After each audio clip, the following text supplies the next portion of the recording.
Hi everybody, I'm here to cover Sales and Marketing Playbook today. Okay, my name is Alan Gleeson. I'm working in B2B marketing in London. I've focused on SaaS for the past probably 15 years, ever since it emerged as a new sort of approach to delivering software. Okay, this slide gives a share of some of my clients to give you a feel for the different companies I support.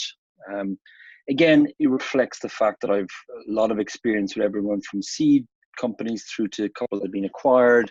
In terms of geographies, the span is quite broad. A number of US companies looking to break into Europe, a number of UK companies, a number of Irish companies, and a couple of companies in Europe as well. So all different stages. Okay, before we dive into this, I think it's just worth stressing who this is for to make sure that you're here and you're going to find it of value. So, I'm assuming that the people watching this have some understanding of B2B SaaS, predominantly European, and I think that's an important one because US SaaS companies tend to be much better resourced. They have a much more typically have much more cash in the bank, bigger teams, and also very big domestic markets. So this is very much tailored for European companies that are a lot more resource constrained. Okay, this isn't quite bait and switch, but it is sort of a flashing light up front to kind of argue there is no blueprint, there is no playbook. That's not what SaaS is about. There are too many different variables to be able to just copy a playbook. So apologies if you thought I'd have one that would solve all your problems. Instead, what I intend to do is kind of share some learnings from the various companies that I've worked with throughout the last number of years. I guess the broad message is here is we read a lot of content about SaaS, right? And often it's written by American companies. Again, I mentioned earlier, typically have a lot better resourcing, both in terms of marketing budget and people to execute. So, the advice that you need to consider when you are listening to people talking about SaaS or B2B marketing, it's got to be stage dependent, where on the journey they're at, and whether it's pre-product market fit or post-product market fit, level of funding, size of team, complexity of product.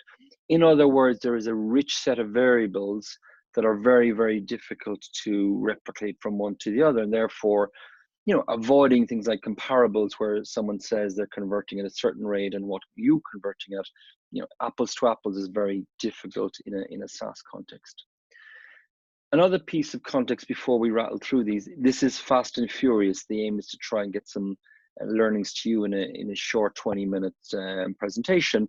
I will be providing some links at the end to content and references to stuff so you can deep dive on topics as we go through them. Okay, to reiterate, there is no playbook. There are plenty of learnings though, and I'm going to start now with some marketing stories that can help educate. Okay, look, the key for marketing function is it's exceptionally busy function. It's typically under-resourced. It's drowning in a sea of requests. Generate leads, manage the brand, create a marketing plan, manage KPIs, fix the website, create collateral. It is a never-ending sea of requests. The key here is to use a software application like Trello or Teamwork or Asana, perhaps there's different ones out there, to prioritize. Whoever's working in marketing needs a really clear set of goals. They also got to operate week by week, where it's very clear that there's certain priorities that they're focusing on that will deliver the most value. Everything else goes in a backlog. So design your own process for this, but a key early tip is make sure you've got a tool to prioritize your various tasks. Okay, the challenge for B2B SaaS companies, particularly in Europe, is they lack employer brands. It's not like your household names. Therefore, hiring is difficult. In many respects, your talent pool is a lot weaker than better funded competitors, US players, and so on. I guess the key thing then is to hire people who get stuff done. It's a strong bias of mine. It is difficult to pick this out in an interview, so I will often try and pick up the energy from the person that you're talking to, look at evidence, competency-based stuff rather than just having them talk. But, a key important criteria is biasing for those who get stuff done. It is an important one also to evolve your key performance indicators. If you're VC backed, it's all about lifetime value, recurring revenue, monthly, annual recurring revenue, churn reduction, payback. But in your early days, it's very difficult to have confidence around some of this data, right? You obviously need months and years in some instances to really to kind of get clarity on it. You also need to be aware of something called cohort analysis. That's essentially saying that over time, the general trends and the general performance indicators should improve. So for example, if you build a product and launch it now, 2 years down the line, the feature set should be so much richer, the learning should be so much greater. You'd expect those that sign up 2 years down the line to behave a lot differently those that signed up right at the start. That's cohort analysis.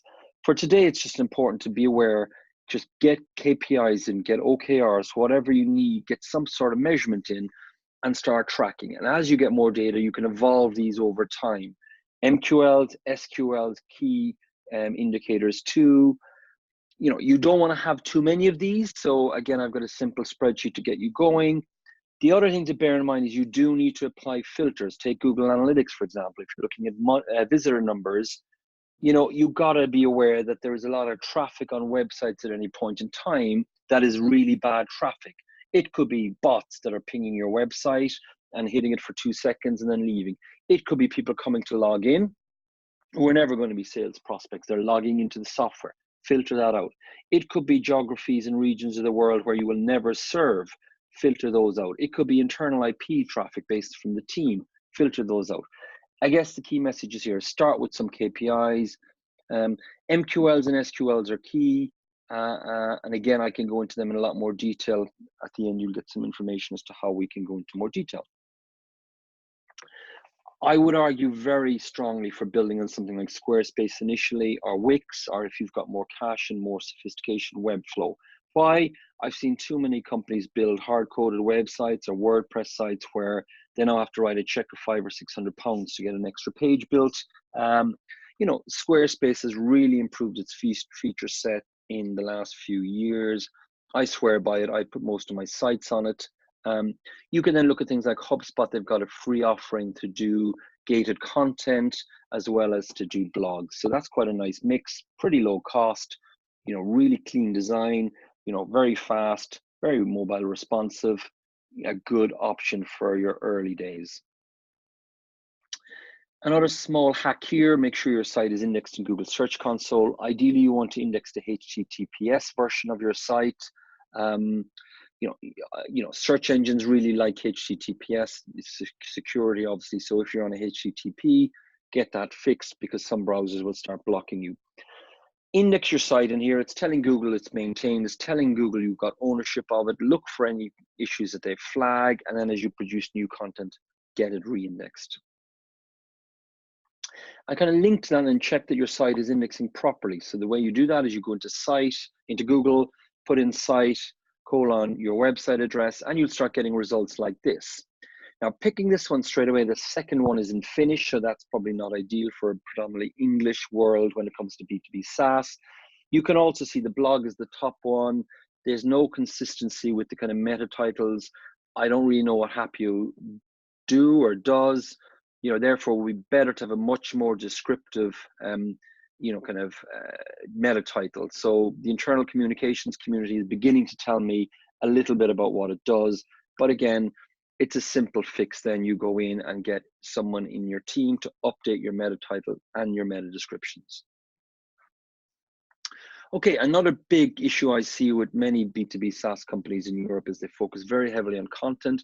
There is a perception that inbound marketing is key, and that therefore producing content is the sole way to drive activity in the early days, particularly when you're resource constrained and you don't want to pay Google for bringing traffic to your site. The problem with this is if it's not done properly and if it's delegated to someone junior in the team that doesn't really understand the basics of SEO, you will not get good performance out of your content. Again, I've got a blog that I link to at the end that outlines 10 steps that you need to do to ensure that your content is working. It includes things like improving the keywords, understanding what they are, backlinks to the content, indexing in Google Search Console, and then amplification, producing content that you're happy to publish and promote. Spend as much time promoting it as it does to actually write it. So again, I've got an article with a lot more detail on what you need to do there. Okay, site speed tests, often neglected. Everybody's cached in the office. They think they're on a fast speed. But the reality is you could have a core market like the US where it's a much slower performance. That might be a key channel for you, but the performance in the US could be much slower than the UK. You're not even aware of it. Google has a tool that you can use, but Ping them is another one. I would use both. They're both free. And ping it from the US as well as the UK, so you can get some quick insights as to whether you need to spin up a US instance as well. You know, if your load time is hitting 5, 6, 7 seconds, you're in big trouble. Keep it as, you know, close to the 1 second mark as you can. Okay, from SEO perspective, SEMrush and Ahrefs are two of the main products people use. This is quite a neat tool for those that are in the early stages. It's a free tool. You know, you can get this online. You can put in your domain or your keyword and you can see which pages are the most popular on your site, which are bringing the most traffic, what your domain score is. You can look at your competitors, what pages are bringing most traffic for them. It's just a good tool to have a little look around and get some good understanding of your keywords. Again, the data with SEMrush and Ahrefs will often differ from this data, so I'm not saying it's 100% accurate, but directionally it is a useful tool. This is a hack that I like quite a lot. It's a UK-based design agency that also do marketing. They do PPC, they do SEO. They offer you an audit for £64. They send you a recorded video of your site being analyzed by one of their ninjas, as they call them. It is a really good way to get an independent, impartial audit of your site. They're good at giving you what I would call actionable insights. They give you a list of things to fix, all common sense stuff, using some tools that you probably won't already have.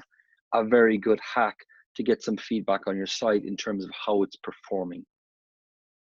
And finally, you know, if you do start raising some finance or you're about to go on an investment round, you know, it is important to improve your brand and visual identity. So again, this is an example from the UK, a company that was a client of mine that recently got acquired, but we went on a journey of really improving the UI, the UX, the visual and brand identity, something that not everybody as a startup can afford to invest in. But as you start, you know, moving towards your next investment round, it is something to look at and consider. Another one is the tenure for most heads of marketing and chief marketing officers is less than 2 years. Therefore, it is a function that churns quite a bit. Analytics is fantastic if you got 3 or 4 years of data and you can look at the history and see peaks and troughs and learn from what you've done previously. If the knowledge is lost because the person is no longer in situ, you're in trouble. Whereas if they've gone to the trouble of annotating various different things on the journey, it makes it a whole lot easier for people coming down the line to have clarity as to why there's spikes at certain times of the year. You know, maybe we launched a new site on that date. Maybe we paid for some traffic on Bing or Facebook or Google. Annotation in Google is really key. It doesn't take much time. It just helps people understand cause and effect. Okay, that was a whistle-stop tour through marketing, really fast and furious. Hopefully there were some ideas in there that you found of value.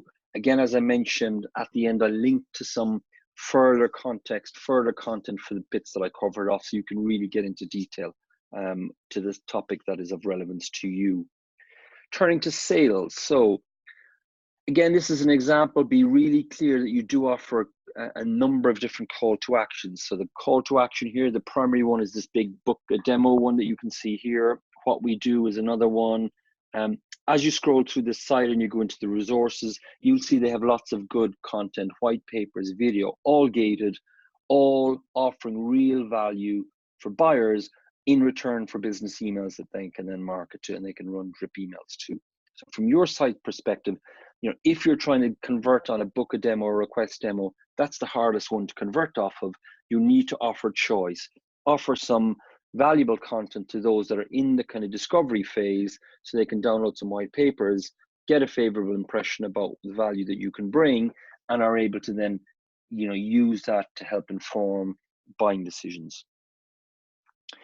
Full disclosure, Cognizant are a client of mine. It's a fantastic tool. Try a 3-month pilot, you'll be blown away. It's an outbound sales tool. It enables you to send emails to target personas at scale, potentially up to 2,000 a month. The price point is under 1,000, and it's got a built-in email system. So you can set up 5 or 6 emails in a cadence that drip out on a regular basis to personas that you do not have contacts for. So these are emails and phone numbers for people that you want to target in their inbox. It's a bit like LinkedIn Sales Navigator, but a more powerful engine in my view, well worth a look. Zapier is a fantastic tool to kind of draw all the various elements together. So what I'm showing you on screen now is a white paper or a case study download, and Zapier is used in the back end here to fire the data that you get into various things. It could fire it into Slack, it could fire it into Salesforce if that's your CRM, it could fire it into people's inboxes, it could create drip email campaigns in the back of it. Zapier is just a really nice tool if you don't have enterprise content management systems and CRMs in the background. This is a famous paper from Christoph Jantz, a leading VC with Point 9 Capital in Berlin. It's just a really good paper to read. It helps you get real clarity as to how you should market and how you should sell. And clearly, if you're targeting whales, there is probably only 100 target customers like that in the world, that the average revenue per account per year is over $1 million. You're not going to sell that on a download or on a self-service model. That's field sales, that's hopping on airplanes, that's going meeting face to face. If of course you're serving mice, there will be millions of those around the world. In that instance, you've got to keep your cost of acquisition down. You want to have it as low touch as possible. So it's a useful framework to kind of see where you fit on the kind of continuum between mice and whales. Well worth a look. Another article that would be linked to in the notes is from Tom Tungus, a VC in Redpoint in the US. It's a very important article to be aware of, and it's saying that you've got to remember you're selling promotions. It's easy for us to be thinking of our own product and application. We got to think about it from the other side of the fence. It is a risk for people to buy new software, to buy new applications. How do we de-risk it for them? How do we make the buyer become a hero in their company? It's a great short article, but it just reminds you that really you got to take a holistic view of selling your application in. Of course, this is less relevant if you're at the self-service end of the spectrum. This is more for field sales, the elephant hunting, the whale hunting. Again, I have a much more detailed article on this. It's on Medium, linked to it at the end again around the importance of a sales methodology. I have one. These are some of the things that I have in my one. It is important to have a checklist. The last thing you want to do is go in and broadcast and present and leave the meeting without having clarity as to whether the person you were demoing to was a decision maker, were they kicking tires, or were they really someone with purchase authority? Have they budget? Is it this year's budget? Is it next year's budget? How do they buy? Do you have to go through procurement? Who else is involved in the decision? You've got to really have an exhaustive list of things that you're able to make sure that you're checking off when you meet people. Okay, there are my contact details. Appreciate that was fairly whistle-stop tour, fast and furious. Hope you found it of value. As mentioned, the links are available at the URL at the bottom. I'm on Growth Mentor, happy to do a free call. Good luck with everything, and thank you so much for your time.